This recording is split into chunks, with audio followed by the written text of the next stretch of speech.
అందరికీ నమస్తే. Welcome to TR TV. నేను మీ తిరుపతి. తెలంగాణ రాష్ట్ర ముఖ్యమంత్రి రేవంత్ అన్న ఈ ఒకే ఒక్క వీడియో తోటి అడ్డంగా దొరికిపోయింది. రేవంత్ అన్న మాట్లాడుతున్నటువంటి మాటలను మీరు బాగా లోతుగా ఆలోచించాలి. రేవంత్ అన్న ఏం చేయబోతున్నాడు, రేవంత్ అన్న అసలు ఏం చెప్తున్నాడు, రేవంత్ అన్న విజన్ ఎట్లున్నది, రేవంత్ అన్న ప్లానింగ్ ఎట్లున్నది, రేవంత్ అన్న ఎన్ని లక్షల కోట్ల రూపాయలు అప్పు చేయబోతున్నాడు, ఇన్ని లక్షల కోట్లు ఏడబెట్టబోతున్నాడు, ఈ పైసలను ఏడికెళ్ళి వస్తున్నాయి, రేవంత్ అన్న చేస్తున్నటువంటి ఖర్చు ఏంది, ఈ తెలంగాణను రేవంత్ అన్న ఏం చేయబోతా ఉన్నాడు అనేది ఈ వీడియోలో మనం బ్రీఫ్గా మాట్లాడుకునేటటువంటి కార్యక్రమం చేద్దాం. రేవంత్ అన్న హైదరాబాద్ ఎట్లా డెవలప్ చేయబోతున్నాడు, మరి అది డెవలప్మెంటా లేకపోతే సంపాదించుకోవడానికి ఏమైనా చేస్తున్నారా, లేకపోతే ఏమైనా బిజినెస్ చేస్తుండా, అసలు ఏం కథ అనేది పిన్ టు పిన్ ఈ వీడియోలో మీకు అర్థమయ్యేటట్టు చెప్తా. లాస్ట్ వరకు ఈ వీడియో చూడరు, ఎక్కడ కూడా ఈ వీడియోని స్కిప్ చేయొద్దు. ఈ వీడియో అందరికీ షేర్ కూడా చేయరు. ఫస్ట్ టైం మన ఛానల్ చూస్తున్న వాళ్ళు లైక్ కొట్టుర్రి, సబ్స్క్రైబ్ చేయరు, షేర్ కూడా చేయరు. ఎందుకంటే మీరు సబ్స్క్రైబ్ చేయడం ద్వారా నాకు ధైర్యం వస్తుంది, బలం వస్తుంది, నేను ఇంకా ఇటువంటి వీడియోలు గట్టిగా చేస్తా. రైట్గా టాపిక్లోకి పోతే రేవంత్ అన్న చెప్తున్నటువంటి మాట మూసీ సుందరీకరణ. మూసీని ప్రక్షాళన చేస్తారట, మూసీని అద్దపు తుణుకలెక్క చేస్తారట, అద్భుతం చేస్తారట మూసీని. ఆ మూసీని అద్భుతం చేసి మూసీ అటుపక్కన, ఆ మూసీ కాల్వ ఇటుపక్కన హోటల్స్ పెడతారట. నేను ఇప్పుడు చెప్పిన మాట కాదు ఇది, నేను దాదాపు 4-5 రోజుల క్రితం చెప్పినటువంటి మాట. రేవంత్ అన్న హైదరాబాద్ని ఆగం చేస్తాడు, మీరు రాసి పెట్టుకోండి అని చెప్పి ఎప్పుడో చెప్పినటువంటి మాట. ఇప్పుడు రేవంత్ అన్న ఏమంటున్నాడు, మూసీ పక్కన హోటల్స్ పెడతాం, మూసీ పక్కన పార్కులు పెడతాం, మూసీ పక్కన మంచి మంచి ఫుడ్ స్టాల్స్ పెడతాం అని చెప్పి చెప్తున్నాడు కదా. ఇప్పుడు మూసీ పక్కన అవన్నీ పెట్టాలంటే మూసీ పక్కన ఉన్నటువంటి ఇల్లులన్నీ కూల్చేయాలి. ఇప్పుడు అవన్నీ కూల్చేయడానికి రేవంత్ అన్న సిద్ధమవుతున్నాడు, అవన్నీ కథం చేయడానికి రేవంత్ అన్న సిద్ధమవుతున్నాడు. కొన్ని వేల ఇండ్లు కూలబోతున్నాయి హైదరాబాద్లో, కొన్ని వేల ఇండ్లను రేవంత్ అన్న బుల్డోజర్లు పెట్టి కూల్చడానికి సిద్ధమవుతా ఉన్నాడు. రేవంత్ రెడ్డి ప్లాన్ అదే. రేవంత్ అన్న ఒక బిజినెస్ చేయబోతున్నాడు, ఒక కాంట్రాక్ట్ చేయబోతున్నాడు. రేవంత్ అన్న డబ్బులు సంపాదించుకోవడానికి రేవంత్ అన్న చేస్తున్నటువంటి ప్లాన్ లెక్క అనిపిస్తున్నది. ఇప్పుడు మూసీ సుందరీకరణ ఓకే, మూసీని సుందరీకరణ చేయాలనుకుంటే మూసీ కాలువ వెంబడి ఇట్లా గోడలు కట్టొచ్చు మంచిగా. ఇది మూసీ కాలువ కదా, మూసీ కాలువని ఇటుపక్క మంచిగా గోడలు కట్టొచ్చు, ఇటుపక్కన గోడలు కట్టొచ్చు. మూసీ పక్కన చిన్నపాటి ఒక 100 మీటర్సో 50 మీటర్సో లేకపోతే ఒక 200 మీటర్సో అట్లా ఒక పార్క్ లెక్క చేయొచ్చు. దాంట్లో చిన్న చిన్న ఫుడ్ స్టాల్స్ పెట్టవచ్చు. ఫుడ్ స్టాల్స్ అంటే ఎట్లా, ఇప్పుడు మనం బయటికి పోతే చైనీస్ ఫుడ్స్ తింటాం కదా, అదేమంటారు egg fried rice, chicken fried rice, లేకపోతే చిన్న చిన్న కాఫీ షాప్స్ ఇవి పెట్టవచ్చు. ఇవి కాదట, మాల్స్ పెడతారట, పెద్ద పెద్ద హోటల్స్ పెడతారట, రెస్టారెంట్లు పెడతారట అన్న. అవి పెట్టి వాటిని నడిపిస్తారట. మళ్ళీ వాటిని నడిపించేటటువంటి బాధ్యత కూడా వేరే వాళ్ళకి అప్పచెప్తున్నాడు. అదేందో కూడా నేను చెప్తా. కానీ రేవంత్ అన్న ఈ వీడియో చూసిన తర్వాత నాకు చాలా బాధ అనిపించింది, చాలా ఇబ్బంది అనిపించింది. ఒక ముఖ్యమంత్రి హోదాలో ఉన్నటువంటి వ్యక్తి తెలంగాణను అద్భుతం చేయాలనుకోవాలి, యువకులకు ఉద్యోగాలు రావాలనుకోవాలి, మేము 2 లక్షల ఉద్యోగాలు ఇచ్చి తీర్తామని చెప్పి ముఖ్యమంత్రి అంటాడేమో అనుకుంటే ఈరోజు రేవంత్ అన్న మాట్లాడుతున్నటువంటి మాటలు చూస్తుంటే కోపం వస్తుంది, ఇబ్బంది అనిపిస్తుంది. నిరుద్యోగులట హోటల్స్ పెట్టుకుని బతకాలట, నిరుద్యోగులకట ఉపాధి కల్పిస్తారట. నిరుద్యోగులు పీజీలు పిహెచ్డీలు చేసినటువంటి విద్యార్థులు ఎప్పుడు జాబ్ నోటిఫికేషన్ పడుతుంది, ఎప్పుడు జాబ్ క్యాలెండర్ రిలీజ్ చేస్తారు, ఎగ్జామ్ రాద్దాము, రాసి ఒక గవర్నమెంట్ కొలువు సాధించుకుందామని చెప్పి చాలా మంది ఊళ్ళకి వెళ్ళి హైదరాబాద్కి వచ్చి ఇబ్బంది పడుతూ చిక్కేడపల్లి లైబ్రరీలో 5 రూపాయల భోజనం తినుకుంటా ఇంటికాడ అయ్యావో ఫోన్ చేసి తిడుతూ ఉంటే, ఇంటికాడ ఊరోళ్ళందరూ ఇంకెప్పుడు కొలువు వస్తుందిరా, ఇంకెప్పుడు జాబ్ వస్తుందిరా అని చెప్తా ఉంటే అవమానాలు భరించి అమ్మా నాన్నని ఏమనలేక అమ్మా నాన్న పైసలు పంపిస్తే ఇక్కడ ఇబ్బంది పడుతూ కూలీ నాలి పని చేసుకొని ఇబ్బంది పడతా ఉంటే, ఏదైనా జాబ్ వస్తే జాబ్ చేసుకుందాం, ఏదైనా ఎగ్జామ్ రాద్దాం, మంచిగా ప్రిపేర్ అవుదాం, గవర్నమెంట్ జాబ్ కొడదామని చెప్పి చాలా మంది నిరుద్యోగులు యువకులు కష్టపడి చదువుతూ ఉంటే అవన్నీ రేవంత్ అన్న పక్కన పెట్టి మూసీ పక్కన హోటళ్ళు కడతాం, మూసీ పక్కన ఇంకేదో చేస్తాం, అక్కడ ఉపాధి కల్పిస్తాం నిరుద్యోగులకు అని చెప్తున్నాడు. ఇలా పీజీలు పిహెచ్డీలు చేస్తున్నది మూసీ పక్కన హోటళ్ళు పెట్టుకోవడానిక? ఇవాళ 5 రూపాయల భోజనం తినుకుంటా కష్టపడి చదువుకునేది అయ్యావో 10,000 రూపాయలు 5,000 రూపాయలు పిల్లలకు పంపిస్తూ ఉంటే పాపం ఇక్కడ మా తల్లిదండ్రులను మంచిగా చూసుకోవాలి, గొప్ప స్థాయికి తీసుకెళ్ళాలి, నేను మంచి స్థాయిలో ఉండాలి, మా అమ్మా నాన్నకు మంచిగా నేను ఒక గోల్ పెట్టుకోవాలి, మా అమ్మా నాన్నని మంచిగా చూసుకోవాలని చెప్పి చాలా మంది యువకులు ఇక్కడికి వచ్చి చదువుకుంటా ఉన్నది హోటల్ పెట్టుకోవడానిక? మూసీ పక్కన కాలువ పక్కన బిజినెస్ పెట్టుకోవడానిక? ఏదైనా గవర్నమెంట్ కొలువు కొడదాము, గవర్నమెంట్ జాబ్ వస్తే మనకు మంచిగా ఉంటుంది, ప్రజలకు ఏమైనా సేవ చేద్దాము, మనం కూడా సక్సెస్ అయిదామని చెప్పి చదువుకుంటా ఉంటే రేవంత్ అన్న చెప్తున్నటువంటి డైలాగ్ ఇది, రేవంత్ అన్న మాట్లాడుతున్నటువంటి మాట ఇది. ఇంటికాడ నుండి అమ్మా నాన్న ఫోన్ చేసి బిడ్డ ఏం చేస్తున్నావు బిడ్డ, ఇంకెప్పుడు వస్తుంది బిడ్డ నీకు జాబు, 2-3 సంవత్సరాల నుండి ప్రిపేర్ అవుతున్నావు, 5-6 సంవత్సరాల నుండి బయటనే ఉంటున్నావు, ఏంది బిడ్డ అంటే ఏం చెప్పలేనటువంటి పరిస్థితి ఇక్కడికి వచ్చినటువంటి నిరుద్యోగులు ఇక్కడ ఉన్నటువంటి వాళ్ళు అయ్యావకి ఏం చెప్పే పరిస్థితి లేదు. ఎప్పుడైనా నిరుద్యోగులు ఊరు పోదామంటే ఊళ్ళే వాళ్ళోళ్ళు వీళ్ళోళ్ళు ఎప్పుడు వచ్చినప్పుడు హైదరాబాద్ నుండి ఈసారన్నా జాబ్ కొడతావా, ఈసారన్నా జాబ్ వస్తుందా అని చెప్పి ఊళ్ళే అడుగుతూ ఉంటే నిరుద్యోగులు ఏం చెప్పాలో అర్థం కానటువంటి సిచ్యువేషన్. జాబ్ క్యాలెండర్ రిలీజ్ కాలేదు, నోటిఫికేషన్ పడలేదు, ఎగ్జామ్ ఇంకా పెట్టలేదు అని చెప్పి ఏం చెప్పాలో నిరుద్యోగులకు అర్థమవుతలేదు. ఇవన్నీ చెప్తామంటే ఊళ్ళో ఉండేటటువంటి వాళ్ళకి అర్థం కాదు. వాళ్ళు ఎంతసేపు గవర్నమెంట్ జాబ్ కొడతానో మరి ఏమైందని చెప్తారు. నిరుద్యోగులు ఏమో మాకు గవర్నమెంట్ నుండి ఇంకేం నోటిఫికేషన్ రాలేదని చెప్పినా కూడా ఊళ్ళో పట్టించుకోరు కదా, ఎందుకంటే ఊళ్ళో చాలా మంది చదువు రాదు. గింత సఫర్ అవుతారు నిరుద్యోగులు.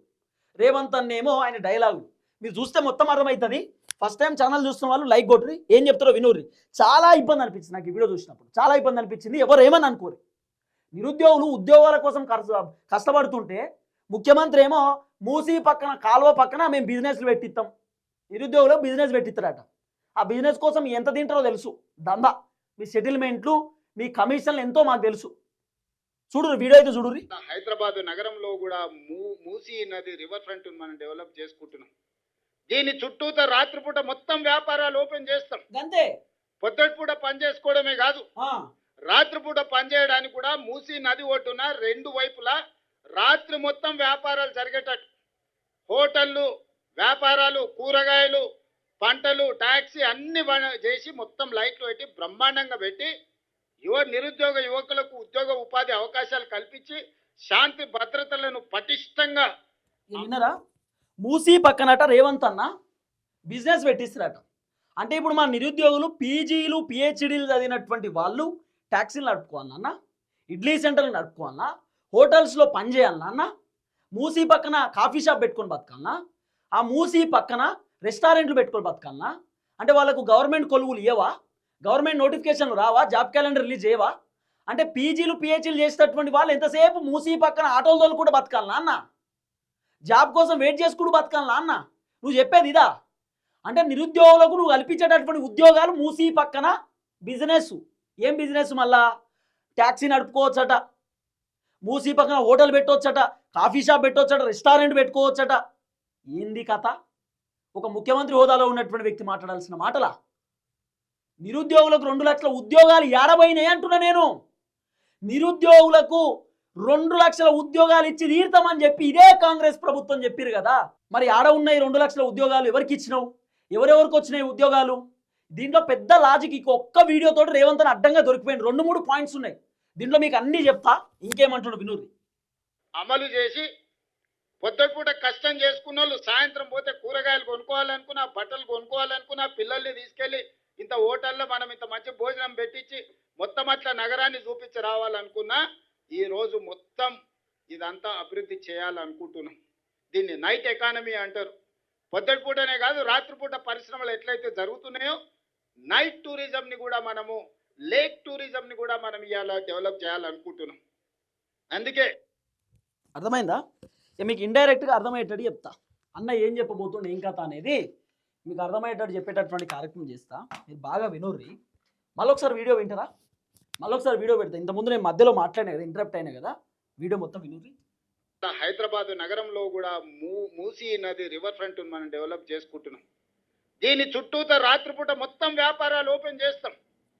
పొద్దుటిపూట పని చేసుకోవడమే కాదు, రాత్రిపూట పని చేయడానికి కూడా మూసీ నది ఒడ్డున రెండు వైపులా రాత్రి మొత్తం వ్యాపారాలు జరిగేటట్టు హోటళ్ళు, వ్యాపారాలు, కూరగాయలు, పంటలు, టాక్సీ అన్ని చేసి మొత్తం లైట్లు పెట్టి బ్రహ్మాండంగా పెట్టి నిరుద్యోగ యువకులకు ఉద్యోగ ఉపాధి అవకాశాలు కల్పించి శాంతి భద్రతలను పటిష్టంగా అమలు చేసి పొద్దుపూట కష్టం చేసుకున్న వాళ్ళు సాయంత్రం పోతే కూరగాయలు కొనుక్కోవాలనుకున్నా, బట్టలు కొనుక్కోవాలనుకున్నా, పిల్లల్ని తీసుకెళ్లి ఇంత హోటల్లో మనం ఇంత మంచి భోజనం పెట్టించి. అంటే దీన్ని బట్టి మీకు ఏమర్థమైందంటే రేవంత్ అన్న 24 అవర్స్ హైదరాబాద్ నడుపుదాం అనుకుంటున్నాడు. 24 అవర్స్. ఇప్పుడు హైదరాబాద్లో పొల్యూషన్ చాలా ఎక్కువ, మామూలు ఎక్కువ కాదు, ఘోరంగా ఎక్కువ పొల్యూషన్. తర్వాత వెహికల్స్ చాలా ఎక్కువ, ట్రాఫిక్ మామూలుగా ఉండదు. ఇక హైదరాబాద్లో విపరీతమైనటువంటి ట్రాఫిక్. ఉప్పల్ నుండి జూబ్లీ హిల్స్ పోవాలన్నా, పంజాగుట్ట చెక్పోస్ట్ దగ్గరికి పోవాలన్నా మ్యాక్సిమం 1 అవర్ పడుతుంది. ఉప్పల్ నుండి పోవాలంటే బాగా హెవీ ట్రాఫిక్ ఉంటుంది. పొద్దుగాల 10ంటికి బయలుదేరితే మాత్రం 1.5 గంటల పడుతుంది. పంజాగుట్ట పోవాలంటే దాదాపు ఉప్పల్ నుండి 1.5 గంటల పడుతుంది. అయితే 12 గంటల దాకా ఉంటుంది ట్రాఫిక్. రాత్రి 12 గంటల దాకా ఖచ్చితంగా ట్రాఫిక్ ఉంటుంది. రేవంత్ అన్న ఏం చెప్తున్నాడు? ఇన్ని సంవత్సరాలేమో 12 దాకా నడిచేది ఏది ఉన్నా 12 అయిందంటే 10:30 అయిందంటే క్లోజ్ చేయాలి షాపులు అన్ని 10:30కు అన్ని క్లోజ్ హైదరాబాద్లో. కానీ ఇప్పుడు రేవంత్ అన్న ఏం చెప్తున్నాడు, ఇది మూసీ కదా, ఇది మూసీ పక్కన ఉన్నటువంటి ఏదైతే ఇల్లులు ఉన్నాయో ఇల్లులను కూడా రేవంత్ అన్న కూల్చేయబోతున్నాడు. ఇవన్నీ ఇల్లులు అనుకో, ఇవన్నీ ఇల్లులు కదా, ఈ ఇల్లులను రేవంత్ అన్న కూల్చేయబోతున్నాడు. కూల్చేసి ఈ ఇల్లుల ప్లేస్లో రేవంత్ అన్న పెద్ద పెద్ద షాపింగ్ మాల్స్, హోటల్స్, రెస్టారెంట్స్, పార్కులు, తర్వాత ఇక్కడ కాఫీ షాప్స్, టిఫిన్ సెంటర్స్, ఇట్లా రేవంత్ అన్న పెట్టడానికి రెడీ అవుతున్నాడు. ఇటు పక్కన మూసీ పక్కన మొత్తం కూడా రేవంత్ అన్న షాపింగ్ కాంప్లెక్స్ పెట్టడానికి రెడీ అవుతున్నాడు. అంటే ఇదంతా కమర్షియల్, కంప్లీట్గా ఒక బిజినెస్ కోసం రేవంత్ అన్న చేస్తున్నటువంటి కథ.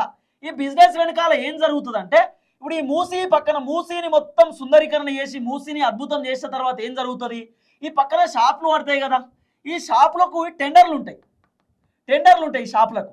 ఈ టెండర్ అయింది వైన్స్ టెండర్ ఎట్లయితుండో ఈ షాపులకు కూడా గట్లనే టెండర్ ఉంటుంది. కిరాయికి ఇచ్చుకోవాలి ఈ షాపులన్నీ కడతారు, ఇవి కిరాయికి ఇవ్వాలంటే టెండర్ వేయాలి. మళ్ళీ టెండర్ వేయాలంటే టెండర్కు పైసలు వసూలు చేయాలి. ఈ వసూళ్లలో కమిషన్ 20% కమిషన్, ఒక షాప్ రావాలంటే 10% కమిషన్.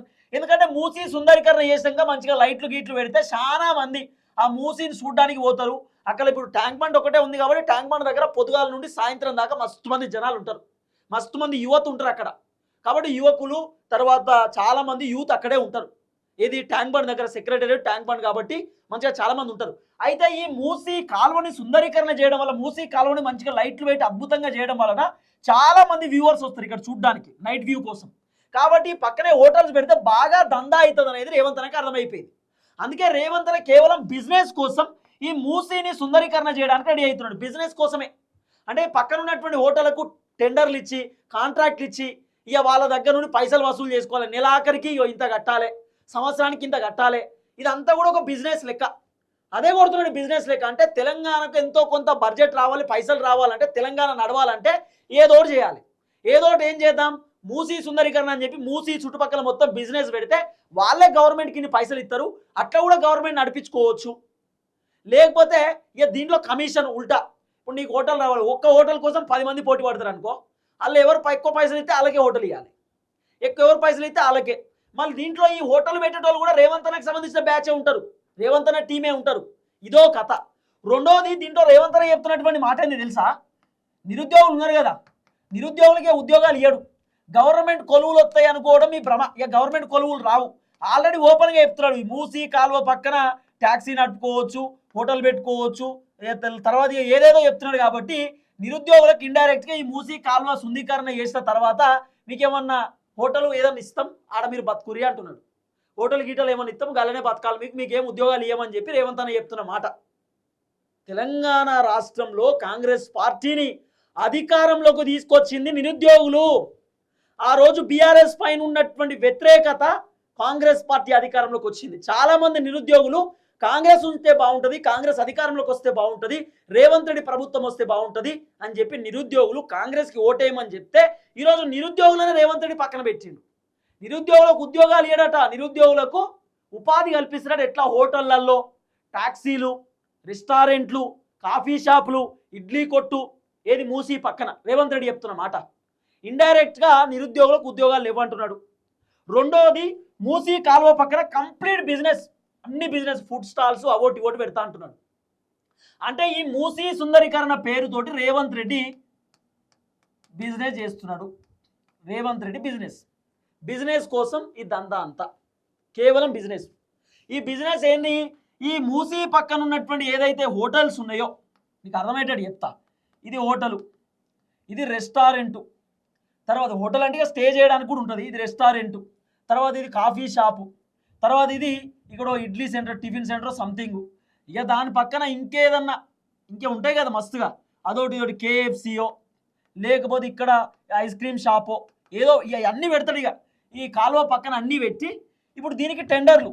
ఇప్పుడు ఇక్కడ మూసీ పక్కన ఏంది ఐస్ క్రీమ్ షాప్ నడపాలంటే ఇంత కట్టాలి, ఇక లేకపోతే ఈ టిఫిన్ సెంటర్ నడపాలంటే ఇంత కట్టాలి, కాఫీ షాప్ కట్టాలంటే ఇంత కట్టాలి, కేఎఫ్సీ నడపాలంటే ఇంత కట్టాలి. ఇవి టెండర్లు వేసి మళ్ళీ దీన్ని కాంట్రాక్ట్ పనులు ఇచ్చి ఏదేది దీని రకరకాల కథ.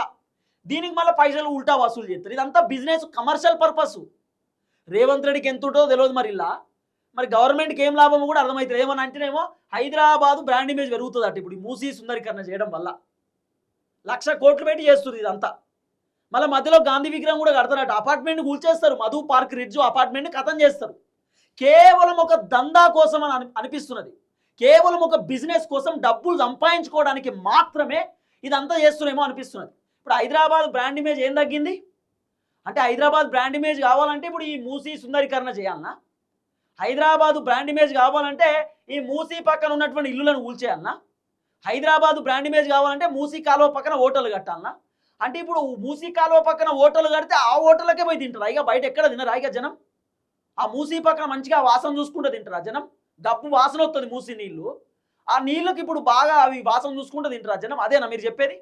మీరు నిజంగా మూసీని సుందరీకరణ చేయాలనుకుంటే ఫస్ట్ ఆ మూసీ నీళ్లను మంచిగా బాగు చేయండి, నీట్గా చేయండి, కొబ్బరి నీళ్ళ లెక్క చేయండి. ఆ మూసీ స్మెల్ రాకుండా చేయండి ఫస్ట్, అది చూద్దాం. మూసీ స్మెల్ రాకుండా చేసిన తర్వాత ప్రక్షాళన చేయండి, మూసీని సుందరీకరణ చేయండి. ఆ మూసీ పక్కన హోటల్ పెడతారట అన్న, హోటల్ ఇంకా బోటింగ్ కూడా పెడతారట, బోట్లు తిరుగుతాయట దాంట్లో మూసీలా. ఇంకా నైట్ అట, నైటు పొద్దున్న దాకా జాబ్కు పోతారు, పొద్దున్న దాకా కష్టపడతారు, రాత్రిపూట వచ్చి ఆ మూసీ పక్కన ఉన్నటువంటి హోటల్స్లో తినొచ్చు. ఆ మూసీ పక్కన ఉన్నటువంటి హోటల్స్లో మంచిగా మీరు రెస్టారెంట్లో అక్కడ షాపింగ్ కూడా చేసుకోవచ్చు. షాపింగ్ మాల్ కూడా పెడతారట అన్న, షాపింగ్ చేసుకోవచ్చట, బట్టలు కొనుక్కోవచ్చట, పిల్లలకు మంచిగా చూపించవచ్చట అక్కడ వ్యూ అన్న చెప్తున్న మాట. అంటే Hyderabad already full traffic, full pollution.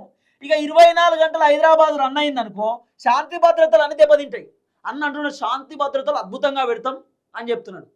మన తాన పొద్దుగాల నుండి రాత్రి 10:30 వరకే దారుణమైనటువంటి శాంతి భద్రతలు ఉంటాయి మన తాన.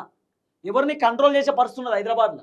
ఇక 24 గంటలు హైదరాబాద్ నడుపుతాం, రాత్రిపూట కూడా దుకాణాలు ఓపెన్ చేసే ఉంటాయి అన్నారు అనుకో, విచ్చలవిడి అయిపోతుంది హైదరాబాద్, ఆగమైపోతుంది హైదరాబాద్. కాబట్టి రేవంత్ అన్న మీ నిర్ణయాలను ఒకసారి ఆలోచన చేయండి.